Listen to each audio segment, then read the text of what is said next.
안녕하세요. 2월 23일 월요일 아침마다 새로운 이성지 목사입니다. 오늘 이 시간도 하루를 새롭게 여는 기적의 시간이 되시길 빕니다. 오늘 묵상 말씀은 마가복음 12장 18절에서 27절 말씀이고요.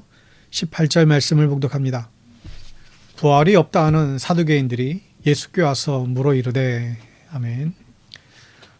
마가복음 12장에는 예수님과 논쟁 이야기가 모여 있죠.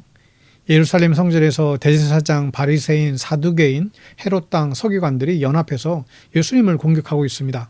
그 중에 오늘 본문은 부활 논쟁입니다. 사두개인들은 현실주의자들이죠. 현재와 현실을 가장 중요하게 생각했어요. 그래서 이 천국과 부활과 영생을 생각하는 사람들은 인생의 패배자라고 그들은 여겼습니다. 당장 현재의 삶을 바르게 살아야지 경험해보지도 못한 부활을 어떻게 믿을 수 있냐 이렇게 생각하는 사람들이죠.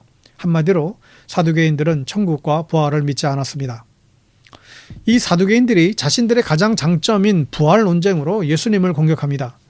이 논쟁이라면 사두개인들이 지지 않을 자신이 있었기 때문이었는데 19절에 보면 선생님이요 모세가 우리에게 써주기를 어떤 사람의 형이 자식이 없이 아내를 두고 죽으면 그 동생이 그 아내를 취하여 형을 위하여 상속자를 세울지니라 하였나이다. 그 당시 유대인들에게는 형사 취수 제도라는 제도가 있었습니다. 형이 죽으면 동생이 형수를 책임지는 거예요. 이들은 말도 안 되는 일을 가장해서 얘기합니다. 칠형제가 있었는데 결혼한 큰형이 죽고 둘째가 형수를 데리고 살아요. 그런데 둘째부터 일곱째까지 순서대로 다 죽었다는 거예요. 모두 형수를 아내로 데리고 살았는데 그러면 천국 가면 누구 아내겠는가? 말도 안 되는 천국과 부활 얘기는 그만두라고 하는 그의 주장입니다. 24절에 예수께서 이르시되 너희가 성경도 하나님의 능력도 알지 못함으로 오해함이 아니냐.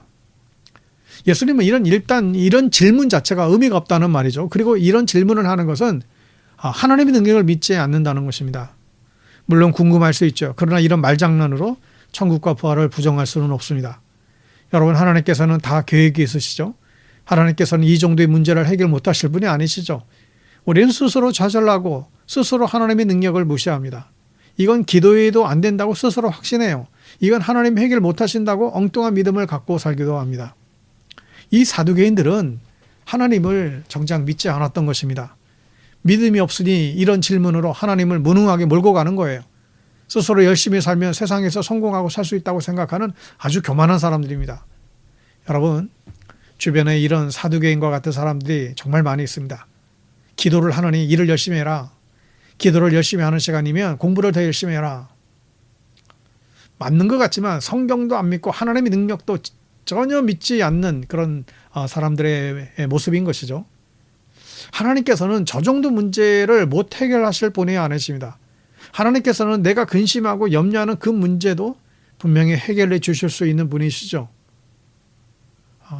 우리의 뜻과 하나님의 뜻에 다름의 그 차이가 있겠지만 하나님의 능력이 없으셔서 우리의 문제를 해결하지 못하는 분이 아닙니다. 여러분 사두개인과 같이 되지 마십시오. 능력의 하나님을 올바로 의지하며 살 수 있기를 바랍니다.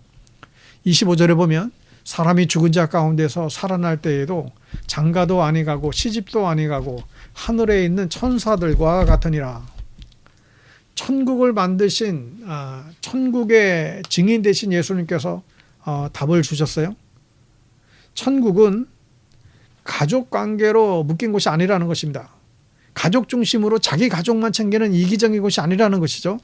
천국은 모두가 하나님을 아버지로 섬기고 형제 자매처럼 살 수 있는 곳이라는 설명합니다.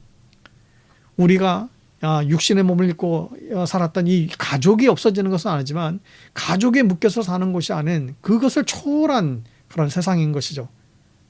우리가 더 이상은 사실 우리가 잘 알 수가 없어요. 그러나 하나님을 믿고 기대하며 사십시오. 천국은 우리가 기대하는 것 이상의 그 이상의 세상임을 우리가 맞이할 것입니다.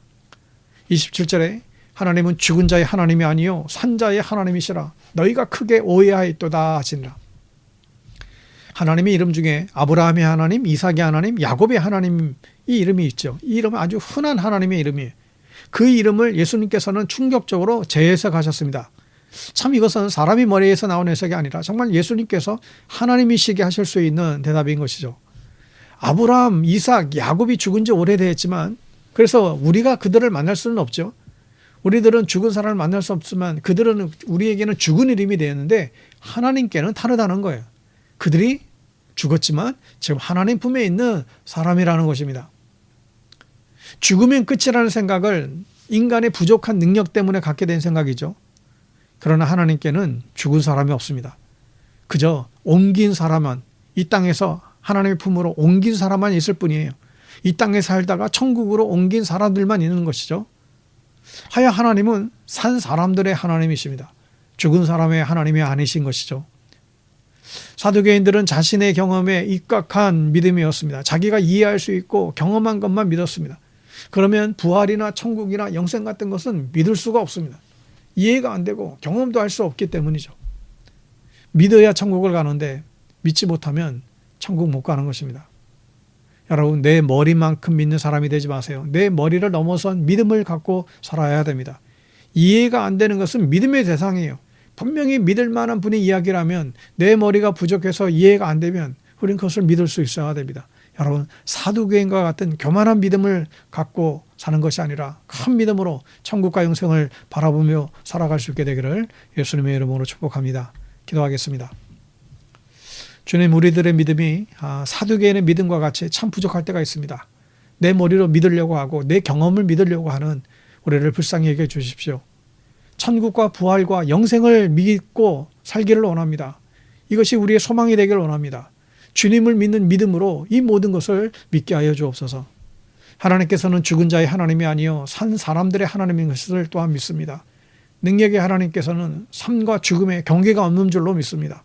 우리도 이 부활과 영생을 믿고 우리를 누르는 이 죽음의 무게를 떨쳐버리고 살아가는 부활에 참된 그 소망을 바라보고 살아가는 하나님의 백성들 되게 하여 주시옵소서. 예수님의 이름으로 기도드립니다. 아멘.